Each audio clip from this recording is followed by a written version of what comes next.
Un arma poderosa que tenemos es la palabra. ¿Cuál palabra? La palabra tuya, no. La palabra escrita. La palabra del Dios viviente.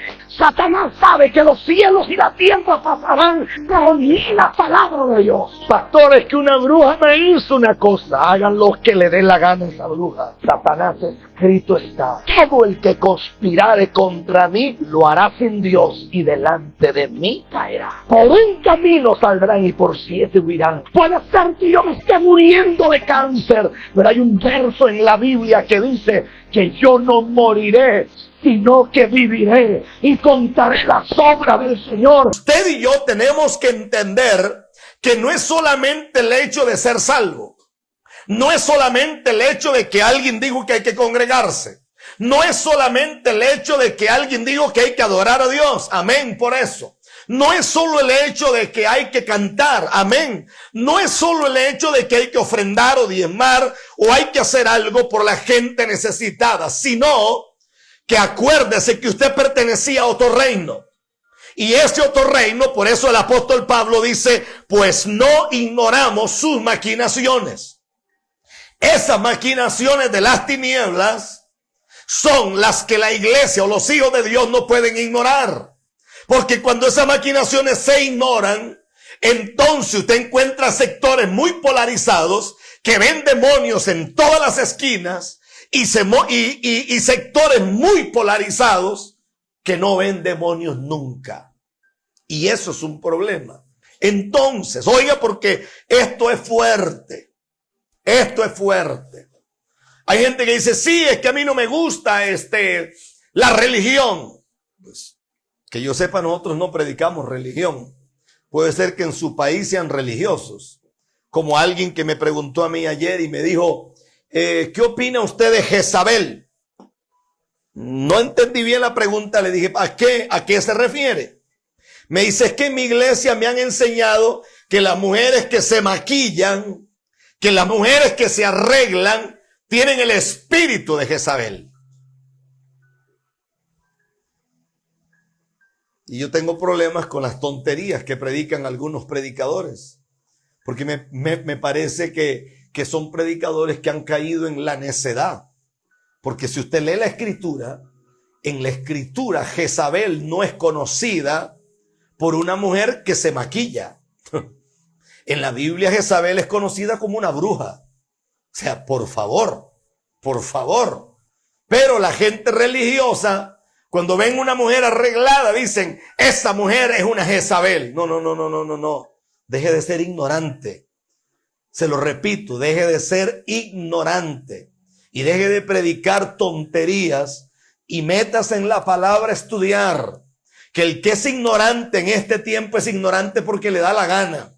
Porque en este siglo XXI no debería de haber gente ignorante. Una mujer que no se arregla es una mujer descuidada. Una mujer que no se arregla es una mujer cochina. Una mujer que no se arregla es una mujer que tiene problemas de autoestima. Es una mujer que ni siquiera se ama a sí misma. Una mujer que no se arregla, no le estoy hablando de lujo, le estoy hablando de arreglarse. Es que una persona que no se arregla es un mal mayordomo. Una persona que no se arregla es una persona que ni siquiera tiene amor propio. ¿Por qué? Porque una mujer no debería de arreglarse nunca para que el marido la vea bonita. Una mujer no debería de ir al gimnasio para que el marido la vea hecha una escultura. No, señor, yo voy al gimnasio, yo me cuido en mi comida, yo hago mis ejercicios, me cuido a nivel personal porque yo tengo una autoestima alta, porque yo me amo, porque yo me valoro, porque yo personalmente creo que la primera iglesia que yo pastoreo es mi propio cuerpo, y mi cuerpo es el templo del Espíritu Santo, y el Espíritu Santo no solo se manifiesta por dentro, sino que se manifiesta por fuera también. ¿Así o más claro? Entonces, una mujer que me venga a mí con el cuento, o un predicador que venga a mí con el cuento que una persona que se arregla tiene el espíritu de Jezabel, está loco. Nunca en su vida leyó la Biblia. ¿Por qué cree que Jezabel aparece en el libro de los Reyes? Tanto en primer libro como en segundo. Ahí hay toda una referencia fuerte. ¿Por qué cree que si era una mujer normal, la Biblia dice que Jezabel era de la casa de Dios? Era una mujer que tenía vida. Era una mujer que era parte del pueblo del Señor. Pero es que hay una referencia en Tesalonicenses. Y Tesalonicenses dice que por cuanto los hombres se negaron a creer en la verdad, Dios les envía un espíritu engañoso para que crean a la mentira y se pierdan. ¿Qué está diciendo, pastor? Que hay gente que Dios le da una, le da dos, le da 3, 4, 5, no sé cuántas, 20, 30,000 oportunidades, pero hay un día que Dios los corta y hay un día que Dios mismo se los entrega al diablo. Hay un día que el Dios de amor, que el Dios de misericordia, que el Dios de poder, que el Dios de gracia, que el Dios de favor, que el Dios que a través de Jesús derramó su sangre por gente que no lo merecía, ese mismo Dios que te ama con amor eterno, un día te entrega en las manos de los demonios para que creas al diablo y te pierdas. Eso está escrito en la Biblia. Eso es lo que está escrito en la palabra del Señor. Entonces, por eso uno encuentra una mujer como Jezabel, que era parte del pueblo de Dios y ahora está siendo una bruja. Número 2, a Jezabel se le conoce como una mujer que está en contra de lo profético. Ahora, ella realmente no era en sí los atributos de una mujer, era la manifestación de un espíritu inmundo que la había poseído. Ella odiaba a los profetas, ella odiaba a lo profético, ella odiaba, número 3, a ella se le conoce como una mujer que corrompió el culto a Dios. No se le conoce como una mujer que andaba luciéndose y no sé qué, y toda introvertida o extrovertida o extravagante. No, señor.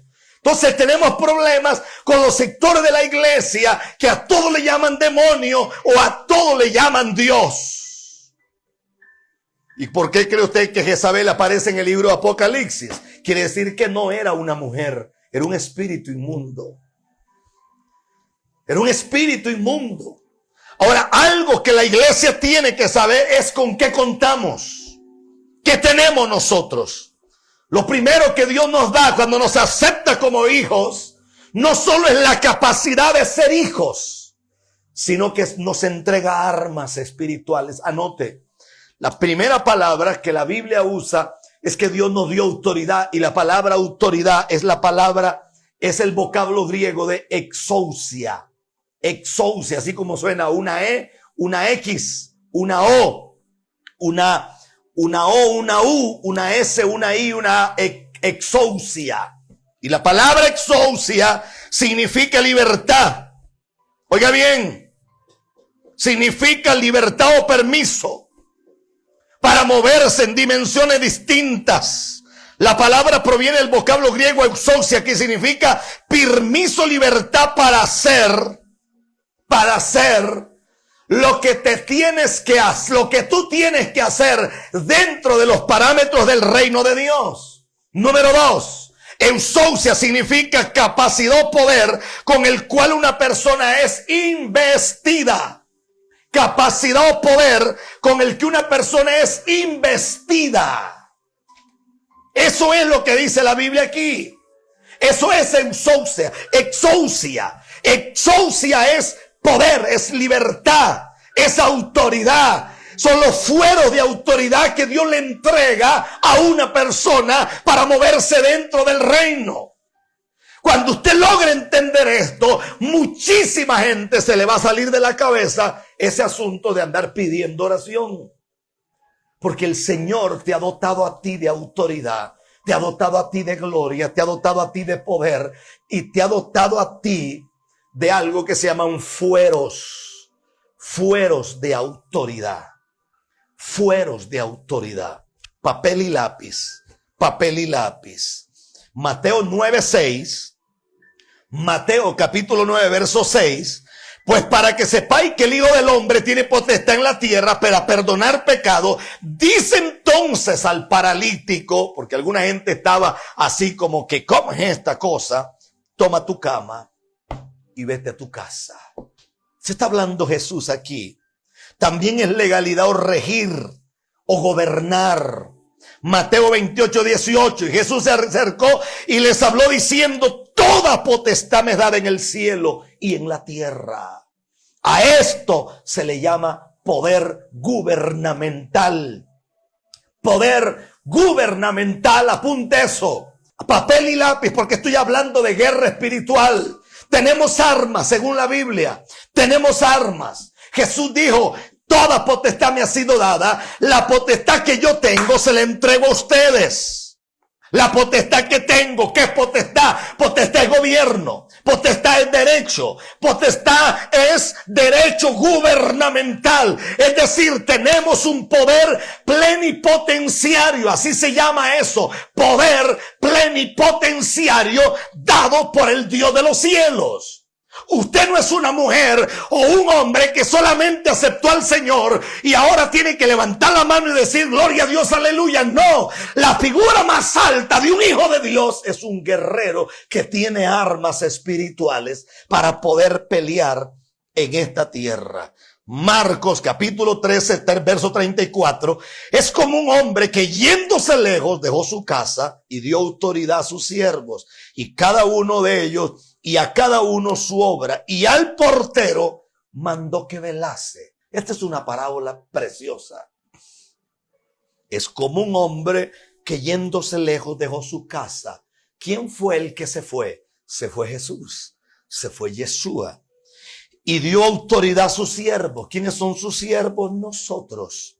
Y a cada uno su obra. Usted tiene una obra, mi niño lindo. Usted tiene una obra, mi princesa. Usted tiene una obra, jovencitos y jovencitas. Usted tiene dones, usted tiene talento, usted tiene ministerio, usted tiene llamado. Pero dice, y al portero mandó que velase. ¿Quién es el portero? Es el Espíritu Santo de Dios. El portero es el Espíritu Santo de Dios. La Biblia dice que Adán recibió autoridad para gobernar. Génesis capítulo 1, verso 28. Génesis 1, 28 dice, y los bendijo. Y les dijo, fructificad y multiplicaos. Llenad la tierra y sojuzgadla. Y señoread en los peces del mar, en las aves de los cielos, en todas las bestias que se mueven sobre la tierra. Les dio autoridad. ¿Qué les dio? Exousia. ¿Qué les dio? Exousia. Agárrese porque esta noche estoy caliente y ahora esto se puso fuerte. ¿Qué les dio? Exousia. ¿Qué les dio? Exousia. Es importante que usted lo entienda, porque lo primero que le dijo a cada personaje que apareció en ese verso de Génesis, a esa primer pareja, lo primero que Dios dijo fue que antes de darles autoridad, la Biblia dice y los bendijo. Repita conmigo, y me bendijo. Y me bendijo. Pastor, ¿qué significa la palabra bendijo? La palabra bendijo significa identidad, significa baruch, que es la palabra hebrea para bendecido, y significa éxito, poder, vida. Y baruch viene de la raíz baraz, que significa bendición en abundancia, para que tengas el poder de que aunque estés muy elevado, tenga la capacidad de arrodillarte y dar gloria al Dios de los cielos. Ya lo dije en una ocasión. ¿Qué significa bendición? Bendición significa, oiga, ¿sabe qué significa bendición? Número uno, mi bendición en ti hará que el poder de las tinieblas se caiga. Número dos, eres un bendecido. No importa cómo comience tu historia terminará bien. Número tres, donde tú vayas, la bendición irá contigo. Donde tú entres, te perseguirá mi vida. Donde tú camines, mi gloria irá contigo. Donde tú vayas, la enfermedad tendrá que irse. Donde tú camines, los vientres estériles tendrán que ser sanos. Número 7, tus hijos serán mi boca. Número 8, tus hijas profetizarán. Número 9, mi bendición en ti dice que la tierra estéril se hará fértil por causa de la palabra que yo te di. Número 10, entre más te maldigan, más bendito serás. Número 11, por un camino saldrán y por 7 huirán. Número 12, la lengua que conspire contra ti caerá delante de ti. Número 13, mi bendición en ti hará, escucha esto, hará que toda obra del infierno que ha sido planeada se caiga al piso. y no tenga poder sobre tu vida. Eso significa bendición. Y número 14, no importa dónde nazcas, morirás en la tierra del diseño, morirás en la tierra de la gloria, morirás en la tierra del designio divino, morirás en la tierra donde no pudieron morir tus antecesores, morirás en la tierra que fluye vida, que fluye leche, que fluye miel, que fluye poder, que fluye autoridad. Gloria a Dios. De ahí viene la palabra autoridad. La palabra autoridad es exousia. Y la palabra exousia tiene que ver con identidad. Es la palabra baruch, es la palabra barash, que significa poder, vida, aleluya. Significa que tienes la autoridad para caminar en abundancia en todos los niveles.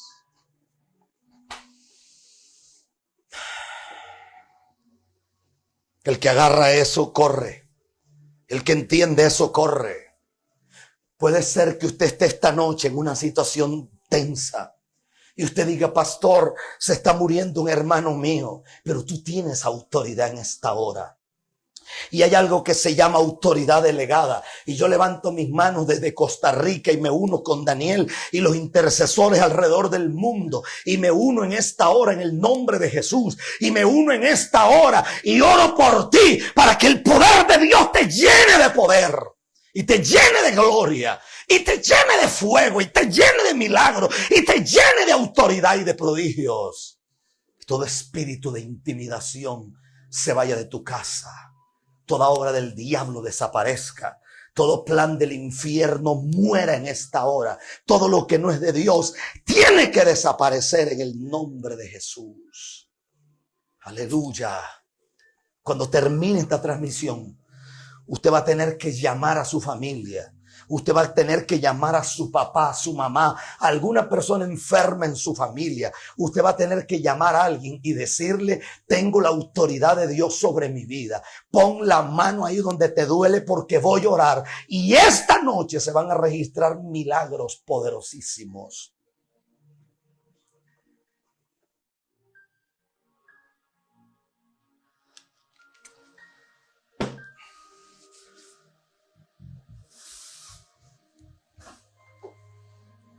Alguien tiene que decir aleluya.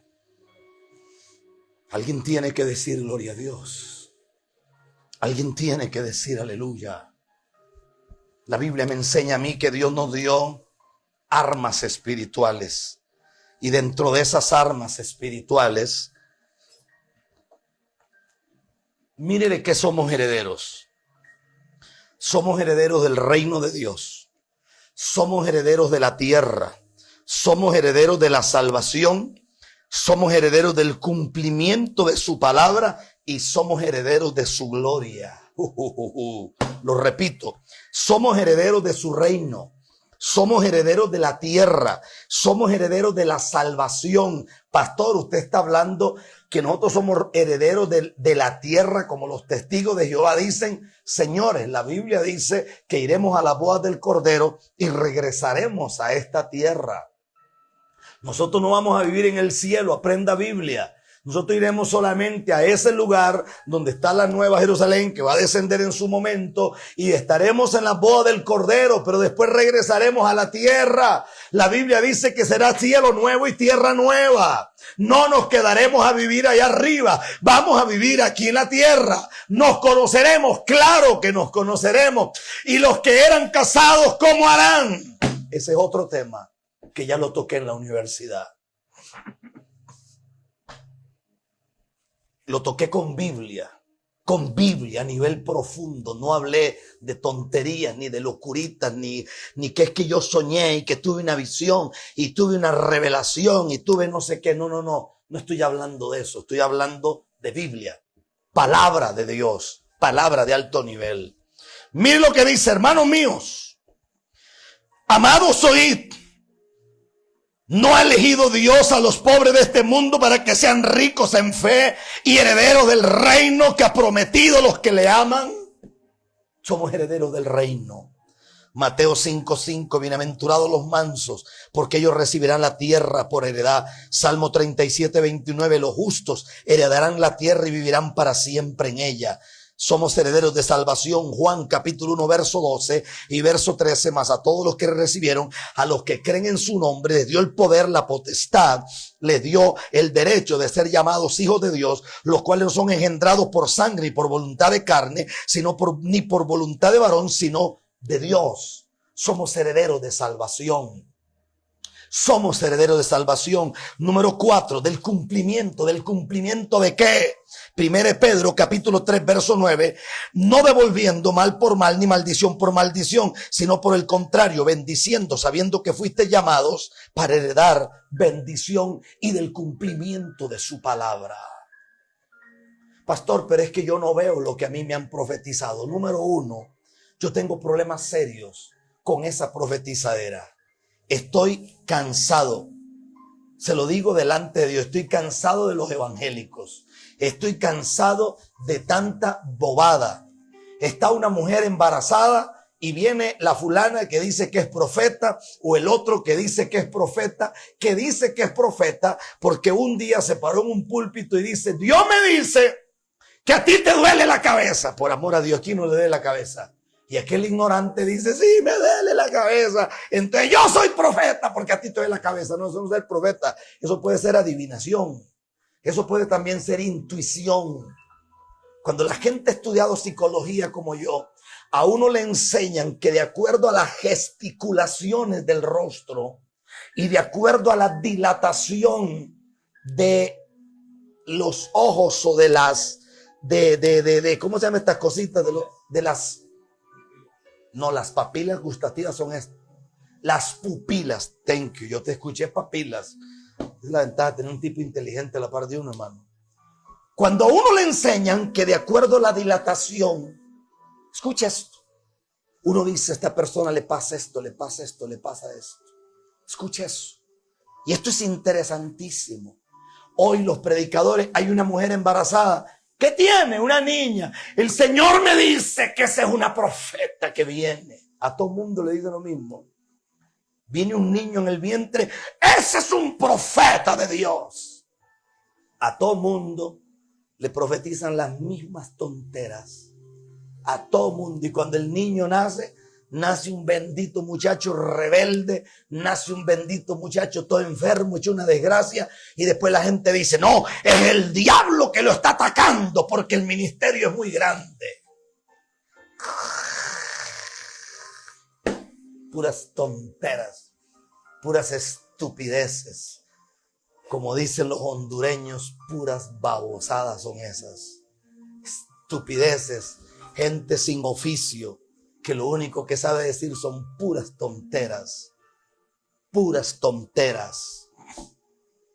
7 veces vi hombres de Dios orando por mujeres embarazadas. Y ese vientre empezó a pegar brincos. Y el bebé que nació a los 15 días no lloraba. Hablaba en lenguas, hablaba en lenguas, hablaba en lenguas. Hoy usted ve que nacen niños y dicen, sí, ese es profeta, este es profeta, va a ser una adoradora, va a ser no sé qué. Y después usted encuentra a los padres diciendo, pero esta muchacha le profetizaron desde el vientre que no sé qué. ¿Y por qué no se cumplió?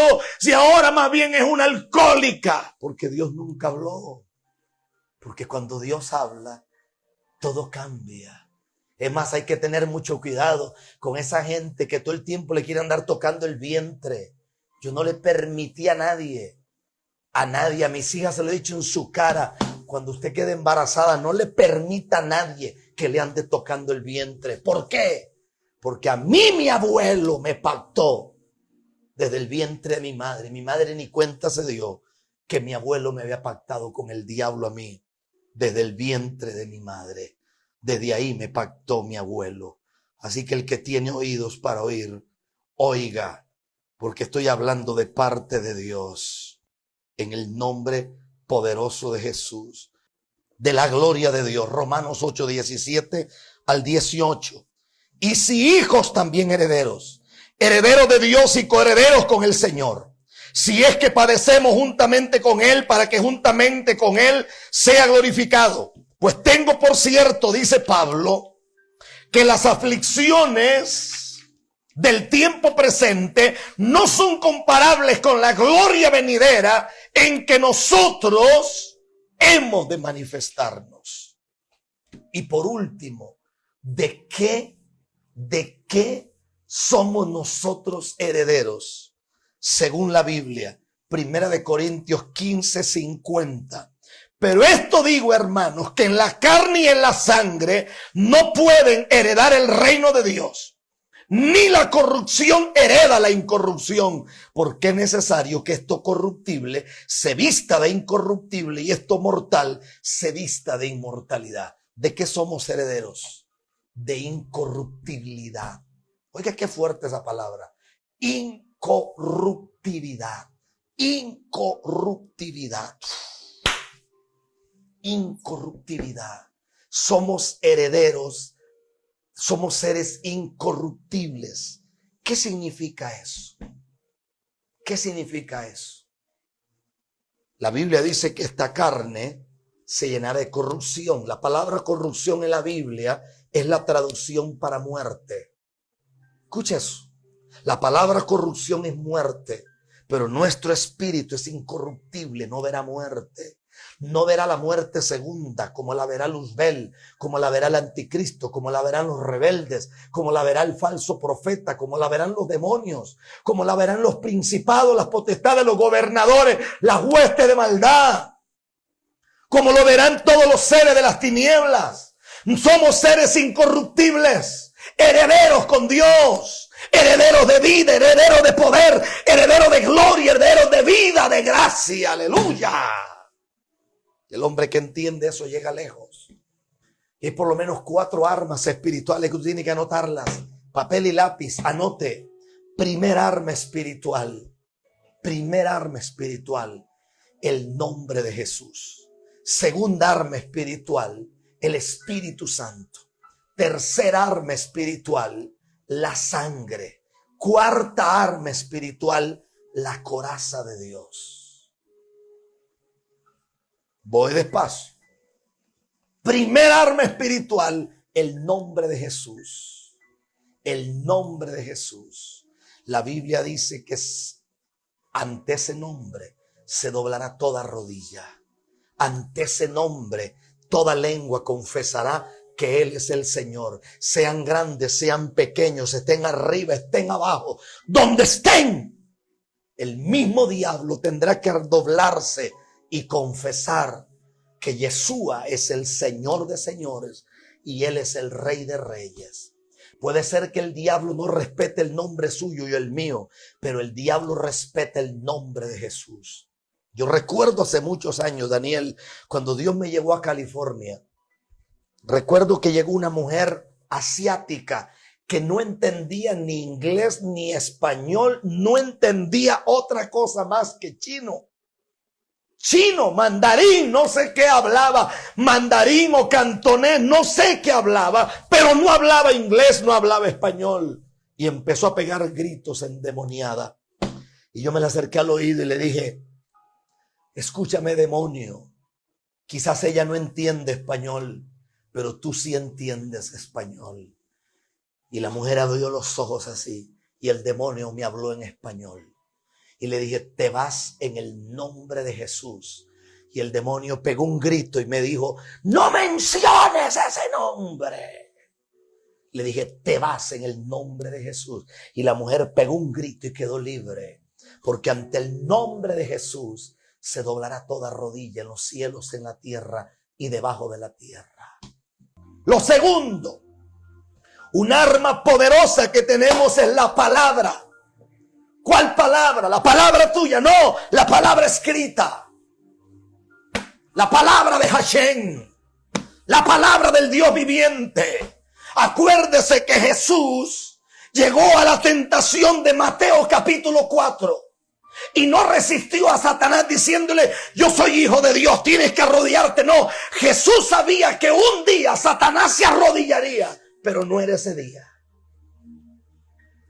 Jesús sabía que lo único que le daría victoria a él en contra de Luzbel, en contra de Satanás el diablo, era decirle: escrito está, Satanás. Satanás sabe que la constitución política de Dios es esta. Satanás sabe que los cielos y la tierra pasarán, pero no la palabra de Dios. Y la palabra de Dios es poderosa. La palabra de Dios tiene poder. La palabra de Dios tiene milagros. La palabra de Dios tiene vida, tiene señales, tiene grandeza. Tienes que aprender que la palabra es un arma poderosa. Pastor, es que una bruja me hizo una cosa. Hagan lo que le dé la gana a esa bruja. Satanás, escrito está: todo el que conspirare contra mí lo hará sin Dios, y delante de mí caerá. Eso está escrito. Por un camino saldrán y por 7 huirán. El que habita al abrigo del Altísimo morará bajo la sombra del... Wow, siento el poder de Dios, aleluya. Siento el poder de Dios que me acaba de inundar en este momento. Aleluya, aleluya. Aleluya. Aleluya. Pastor, estoy en medio de un problema muy grande. Cállate la boca y cita la palabra. A los que aman a Dios, todas las cosas les ayudan a bien. Señor, no sé cómo salir de este problema, pero tú eres Dios. Tú eres Dios. Tú eres Dios, y tu palabra dice que aún lo más difícil tú lo tornas en vida. Lo más difícil tú lo tornas en gloria. Puede ser que yo me esté muriendo de cáncer, pero hay un verso en la Biblia que dice que yo no moriré, sino que viviré y contaré las obras del Señor. Hay un verso en la Biblia que dice: diga el débil, fuerte soy. Hay un verso en la Biblia que dice: no te he dicho que si creyeres verás la gloria de Dios. Yo creo esa palabra. Y podría seguir hablando durante mucho rato de eso. La tercera arma espiritual es la sangre. Y ahí me voy a detener. Y no quiero ofender, porque este es un término mal enseñado. El problema es que se enseñó mal por siglos.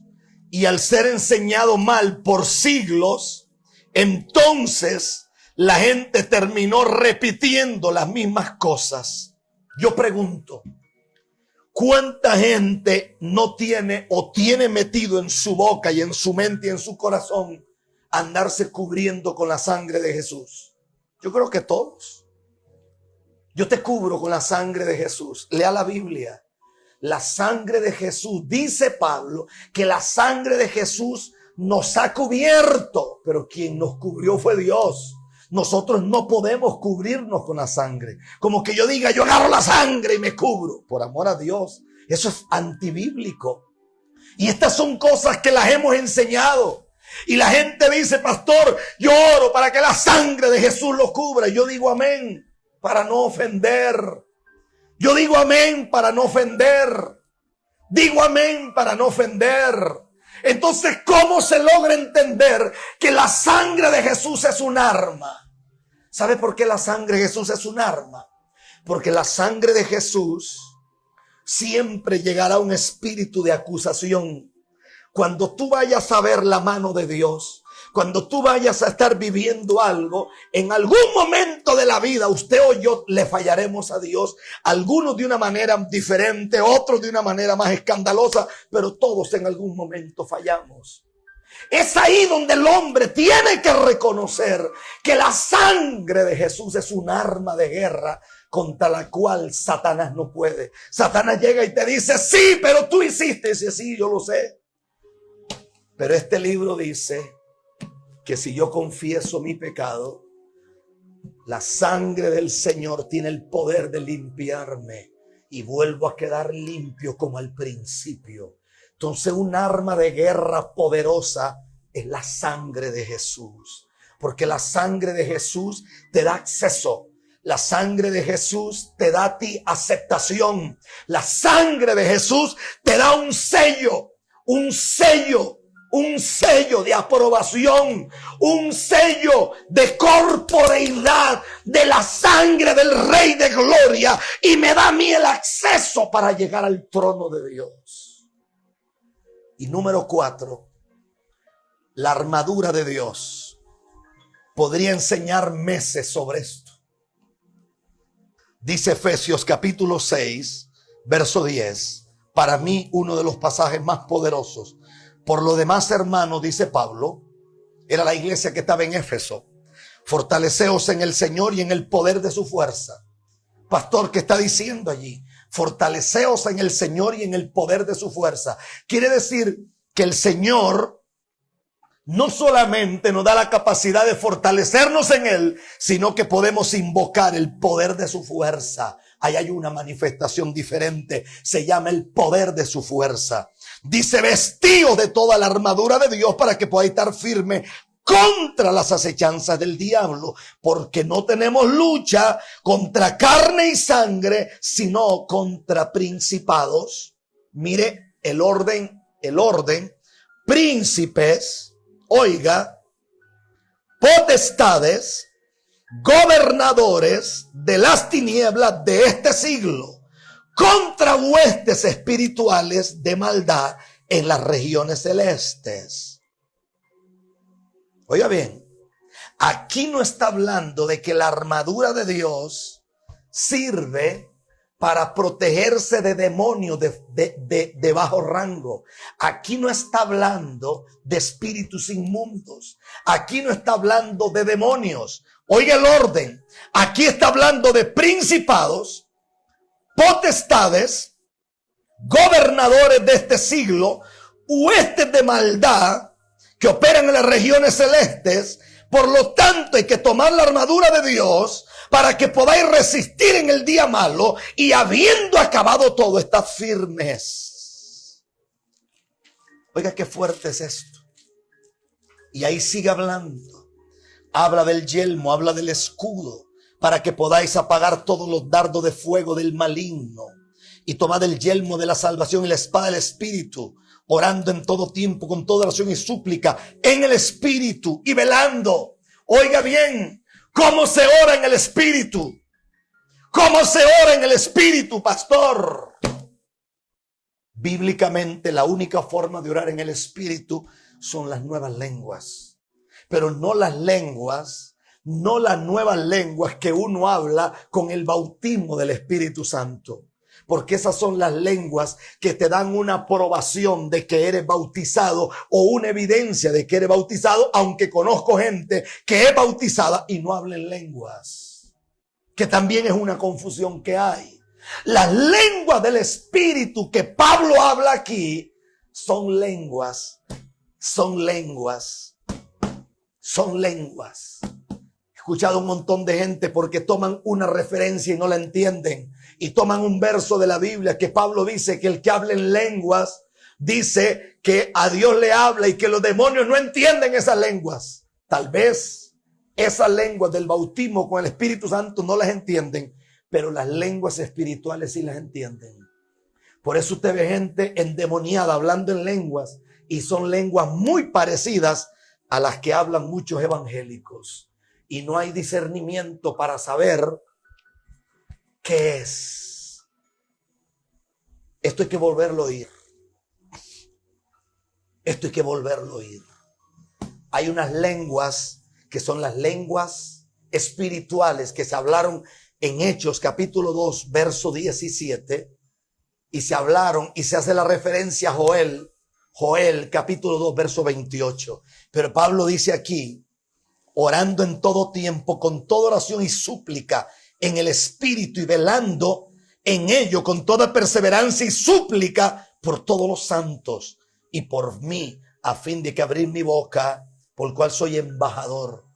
¿Qué está diciendo Pablo? Pablo aquí lo que está diciendo es, pediremos como conviene, no lo sabemos, pero el Espíritu Santo gime dentro de nosotros, y el Espíritu Santo nos guía a toda fuente de verdad. Esta madrugada me levanté hablando unas lenguas extrañas que creo que nunca en mi vida había hablado. Y entendí que Dios me estaba poniendo a interceder por gente en Colombia, que Dios me ponía a orar por gente en Toledo, que Dios me estaba poniendo a orar por gente en África, que Dios me puso a orar por gente en la India. Y entendí con esas lenguas que Dios me estaba llamando a orar por gente en Venezuela, gente en Bogotá, gente en Brasil. Y yo le decía al Señor, pues yo nunca hablé estas lenguas. Nunca en mi vida hablé estas lenguas. Yo recuerdo que una vez estaba en Suiza predicando en un evento que me invitaron muchas veces y de repente el que estaba traduciendo se quitó. Y yo no sabía por qué se quitaba. Y yo seguía hablando en mi español. Y cuando de pronto yo lo miro a él y le digo, ¿puedes traducir? Y él me dijo, no hay necesidad, tú estás hablando suizo. Estaba hablando suizo. Milagrosamente estaba hablando suizo. Me pasó varias veces. Una vez en Estados Unidos, Dios me arrebató mientras Minerva traducía y hablé no sé cuánto rato en inglés, cosa que para mí no era fácil. No sé si usted me está entendiendo. Estaba predicando en Brasil y el Espíritu de Dios me arrebató y empecé a hablar portugués y desde ese día hablo portugués fluido. Y el Señor me puso a orar por ustedes en otras lenguas. Y me puso a interceder por tu casa. Y me puso a interceder por tu familia. Ponme algo ahí así como más sublime, Daniel, por favor. Y me puso a fluir en un nivel de gloria que no había fluido. Yo voy a mostrar todo esto de la armadura de Dios en la próxima palabra. Siento el fuego de Dios inundando mi cuerpo en este momento. Siento el fuego de Dios. Siento el fuego de Dios. Yo arrastrigo, yo estirpo ese cáncer, dice el Señor, y esos tumores se secan. Esa ceguera termina en esta hora. Mi mano de gloria inunda la habitación donde estás. Estás en una habitación de un hotel, en un piso elevadísimo. Estás en un short corto, en una camiseta de tirantes. Y piensas que sintonizaste esto por casualidad. El Señor dice, yo soy la resurrección y la vida. Hay una persona que tiene un dictamen médico que dice que vas a morir de cáncer. Te van a desahuciar, no te desahucian, porque Dios te da vida en esta hora. Ti condenica di dinandomine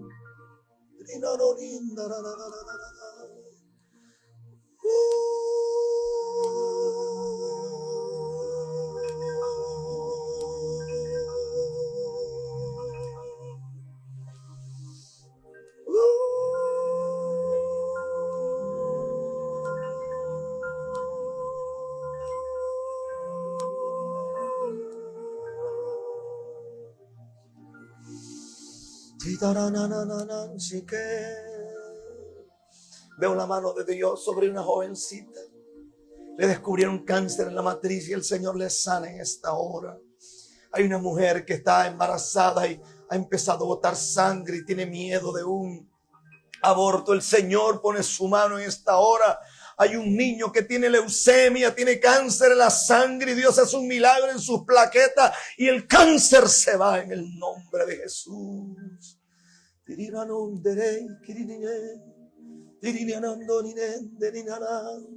Te estoy hablando a ti que estás en Colombia.